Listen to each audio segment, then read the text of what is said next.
Hello, everyone. It's Katie from Without a Crystal Ball. It's Katie Joy. How are you? All right. We're going to get back into some regularly scheduled content. And I'm just going to take a break today from all things Teen Mom because there are so many other things that I want to talk about other than, Janelle and Amber and all that stuff. So if you love cults and fundamental Christians as much as I do and are interested in people that have maybe interesting or different ways of life, welcome to Plathville on TLC, which airs on Tuesday nights, is a dip into a fundamental world that's quite different than what you'll see on the Duggars, a little bit more interesting, and they have a lot more division in this family that will keep you interested in terms of the older kids moving away and not wanting to participate in some of the things that their parents had them grow up with. So it debuted on November 5th, which was on Tuesday evening, and this is a family of 11. And so it's Mother Kim, Father Barry, and their 11 kids. Before I get into the episode, I just want to show you who the kids are and then what their website says. And here's the interesting thing. They say they have limited technology, yet the family has a website, a Facebook page, and a YouTube channel. Just saying. That's not super limited. Okay? So here are the kids. You've got 21-year-old Ethan. Now, this was done last year, so the kids were a year younger. And they said that he is getting married in October, so he did marry. His wife's name is Olivia. And they actually have a folk band. So this is like what the family does. They have like a Christian folk band, and that's what's on their YouTube channel. And so he plays the piano and the accordion, and he likes to sing Johnny Cash gospel, and he has a great sense of humor and a classic car collector, they say. And his wife Olivia is a center point of this divide in the family because she's worldly, you guys, and eats ice cream. Then we have Hosanna, who actually isn't on the show. She's out in Ohio, but here, because she's married now, she's 20 years old.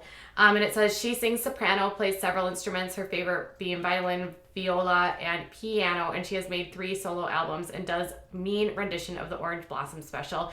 She's an extremely accomplished musician, so much so that she was offered a scholarship to go to college, but, her mom declined it because, she doesn't need college. She doesn't need those worldly thoughts.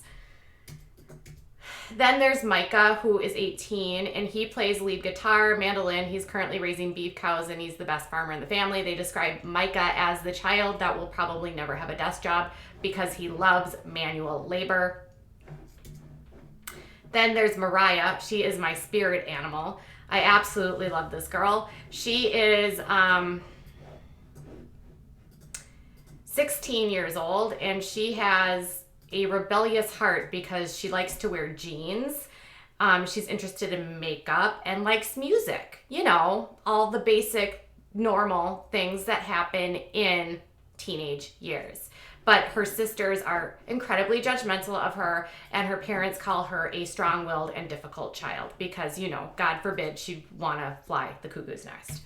Then there's Lydia. She's 15 on the show, and she's a spunky, cheerful girl. She does a great job singing, playing banjo. She's learning the ballroom dance and loves photography. She doesn't mind being right in the middle of all the Plath children.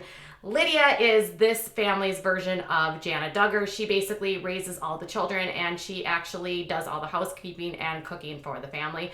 And she dresses like she's a 35-year-old woman that was in the 1950s.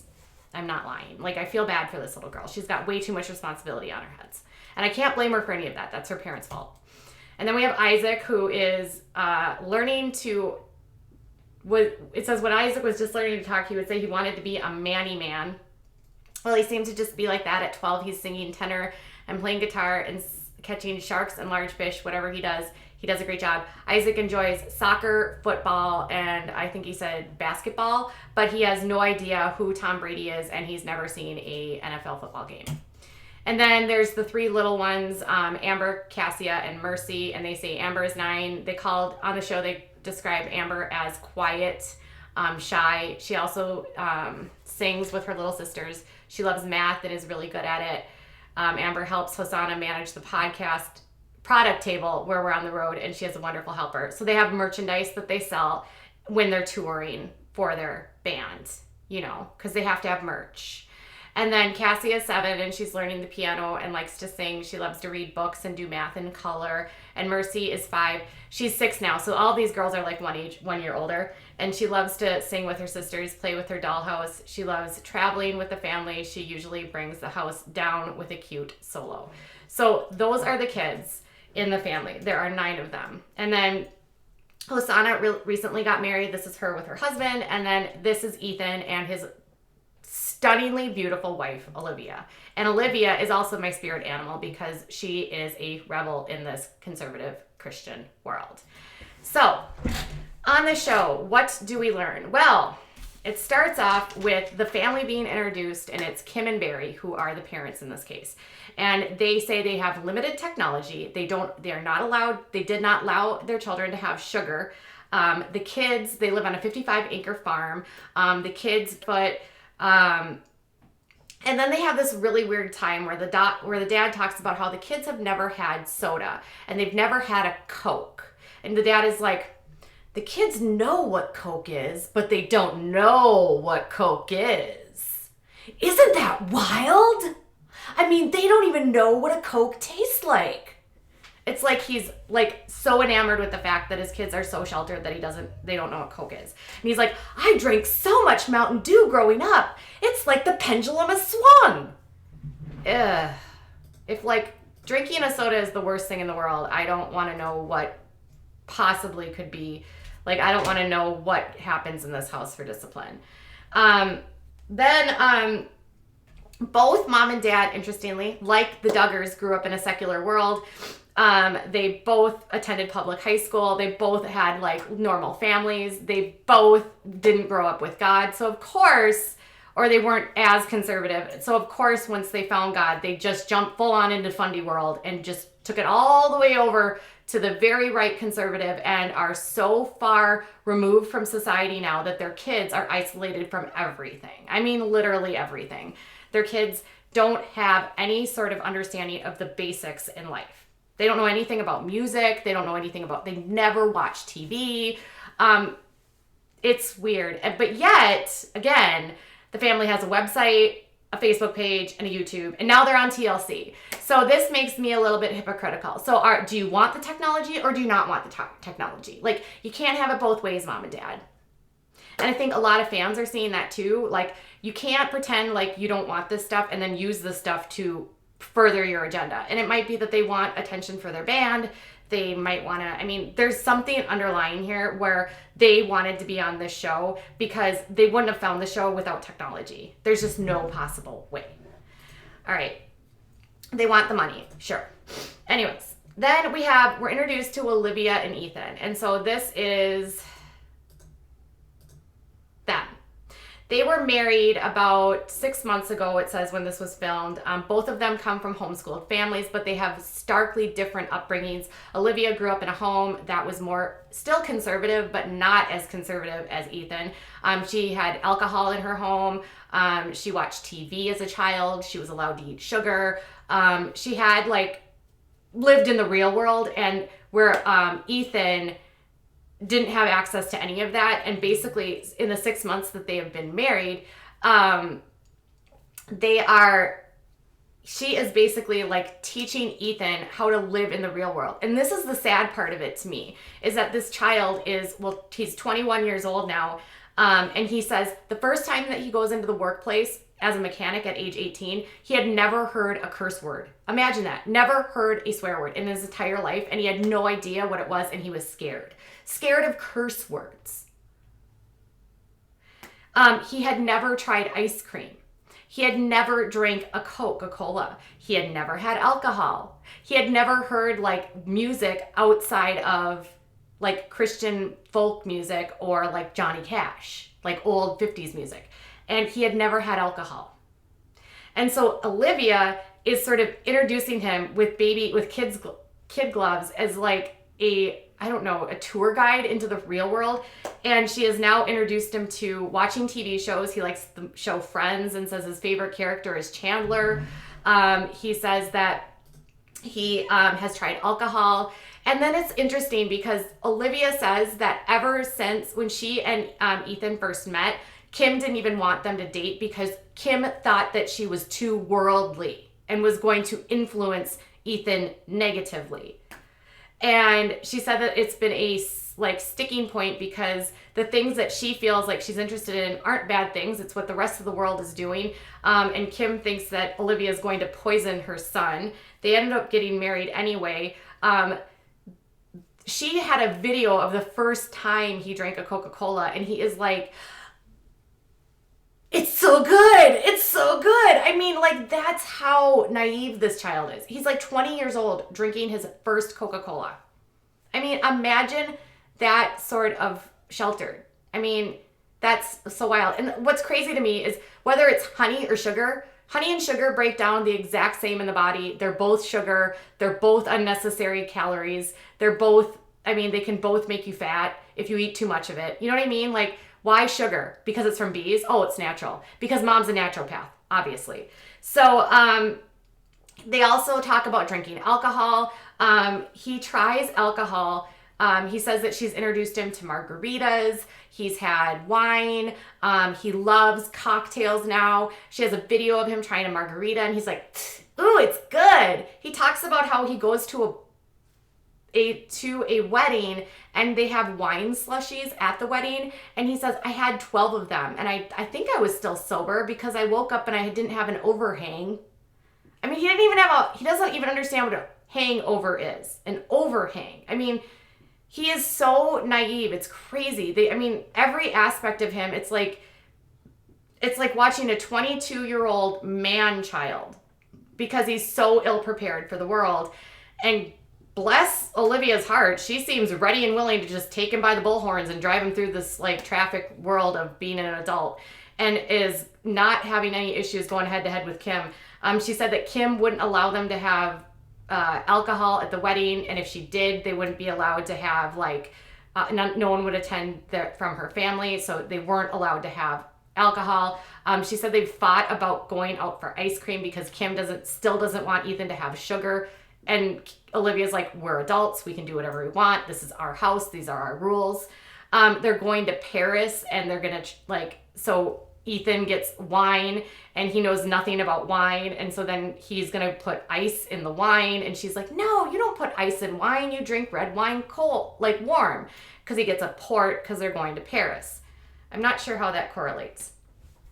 But then Kim explains, Mama Kim, that she grew up with a single mother who was an alcoholic basically until she was in high school, and she just wants better for her children. So naturally, if you grow up with trauma in your childhood, some people have the propensity to swing the pendulum all the way to the other side and go so severely strict and opposite that they put their children in a situation where maybe Kim grew up seeing more than she should have, or being exposed to things that maybe scared her. And she has decided she is going to completely shelter her kids from seeing anything, making her kids the opposite of her and completely ill-prepared for the world. It's kind of like you go from one bad thing to another bad thing, in my opinion.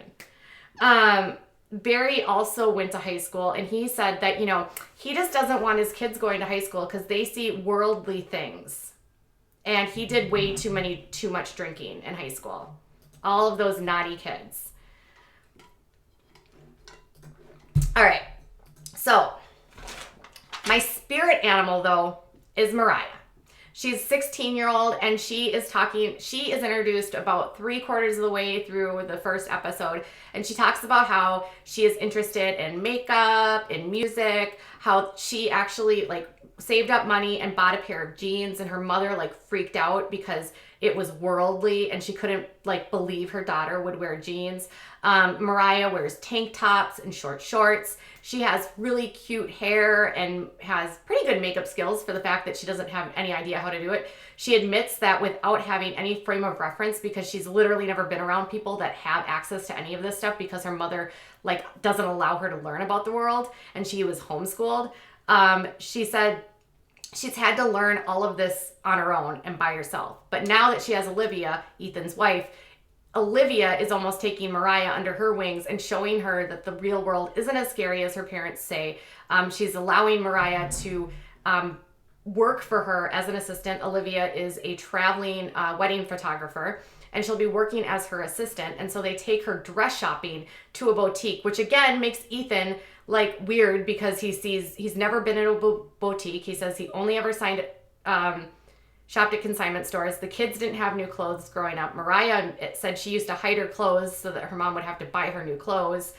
And they're trying on dresses, and Ethan sees like a strapless bra, and he has no idea what it is. I mean, imagine that. And then he sees a woman's hat, like a woman's hat and he puts it on thinking it's a man's hat. And he has no idea about the differences between a man's hat and a woman's hat. I mean, this is how, again, naive and ill-prepared this child is for the world. And Olivia is hoping to help Mariah sort of like realize that things aren't weird, wants Mariah not to feel like the rest of the family has sort of like pushed her out and acts like she is a rebel and like the bad kid because she wants to actually learn about the world. Her sister Lydia, who is a year younger, is like very kind of like a butt kisser, and is doing all the stuff at the house, takes care of the kids, does all the housework, you know, and her sisters are like almost mocking her for having the audacity to care about what's going on in the world or wanting to know about music because mom and dad don't want them to care about vanity. Mom and dad want them to look like they were raised in the 1950s. It's crazy. Anyways. So they end up going to the store. She picks out a black dress, which is not even that racy or anything serious. And then she has to go meet with her mom and ask if she can go on a trip because Olivia wants to take her to a wedding shoot that she's doing in San Francisco. And apparently Kim and Barry are like, ooh, California, San Francisco, ooh, those progressive liberals, ooh. Now, they don't say it, but it's heavily implied that one of the reasons why they're not into the California, San Francisco lifestyle is because of the, what? Homosexuality.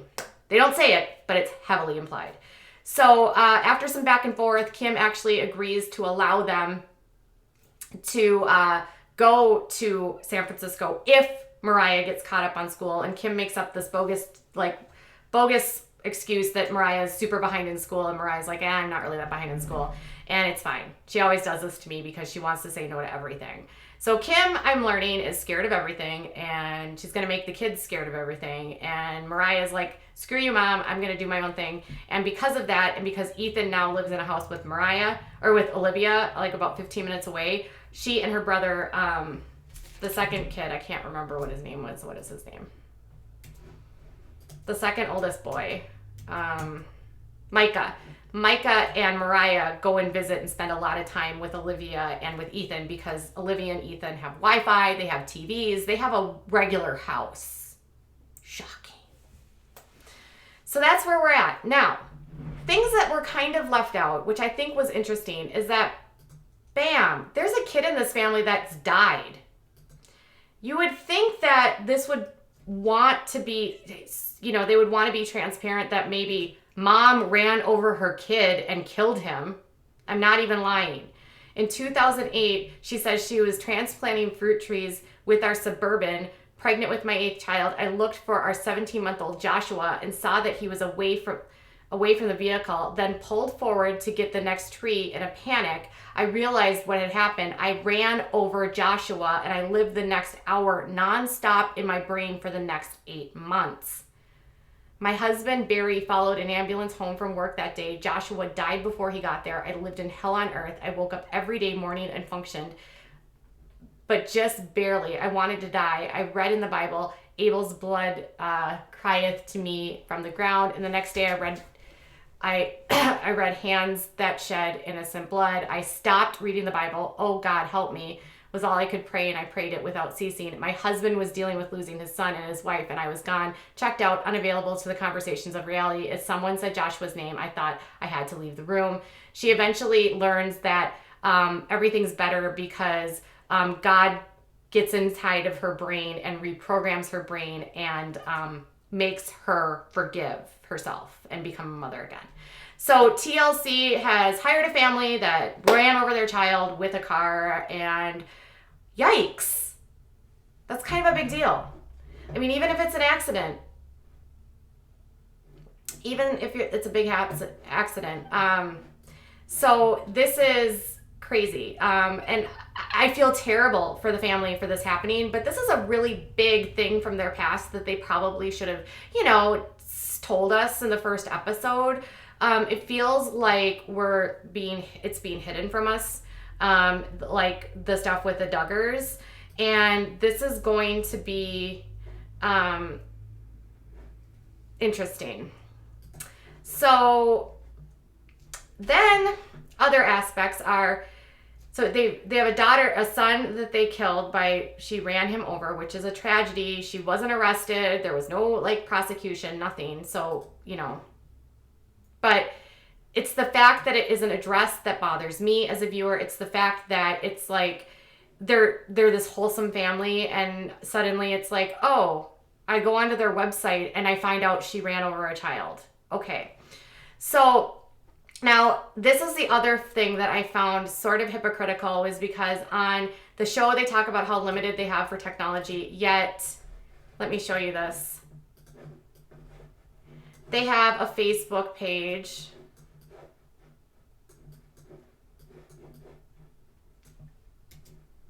They have a website. And on their Facebook page, this is what the family writes. How do I write the story of our band and leave out how we got married, how God has led us to all these paths, and how our family has grown and developed? In the spring of 97, on the exact same day before either of us ever talked about it or showed any interest in the other, God revealed to Barry that we were going to marry, and we are married in July of 97. Our marriage has been a continual process of growth, refinement, challenge, heartache, and joy. Throughout it, we have sought God on every major life decision, as well as the minor day-to-day choices. He has taught us how to function as a family in unity. How did he teach us? Little by little, line by line, precept upon precept, as we walk by the way. That's how we have taught our children. The result, a family that delights in each other's company, a family in unity and harmony, and that's the story of the band. That's in the foundation of what we do as our band, and our family would crumble. It helps us with our music major at us. It helps that I was a music major at FSU. Again, she went to a secular school, and I've taught the children instruments, but at the heart of our band is a love for God and a love for each other, and yes, a love for music. And then they have this stuff on their website that they're based on unity, and then they're based on wellness, and there's the story about Joshua. They have a YouTube page. So they also sell merch, you guys. They have a store on their website where you can buy their CDs, their MP3s, you can buy their t-shirts, you can buy Kim's parenting stuff. It's, for a family that doesn't like technology, they certainly live with a world of technology and benefit from it. And Dad has a secular job, again, in the real world, where he works as a transportation manager, he said, at a private firm. And so he benefits from it. He goes to the corporate offices every day. He works on a computer every day. He gets to go into the real world every day. But then his kids have to stay on the farm, 55 acres. They don't get access to anything. So how is Dad preparing his kids to go out into the world and have jobs if Dad is not even walking the walk that he's preaching to his children?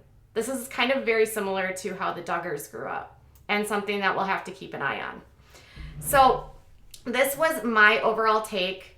And I think the children are incredibly sheltered. And if you think I'm being judgmental, I am not a fan of fundamental Christian cultures. And I think they are misogynistic. And I think Kim saying that Barry is the leader, and her whole description of how they got married. God told Gary that we were going to get married. And Barry basically called me and said, we're getting married. And she agreed. I mean, that's wild to me, right? Leading me to believe that maybe women may be viewed as property in this family and might not get the kind of education that men get, like their daughter Hosanna, who was offered a scholarship to go to college, and yet they just, they denied it because she doesn't need to do these worldly things like go to college, even though she attended college and so did her husband. It's weird. This pendulum swinging all the way over there.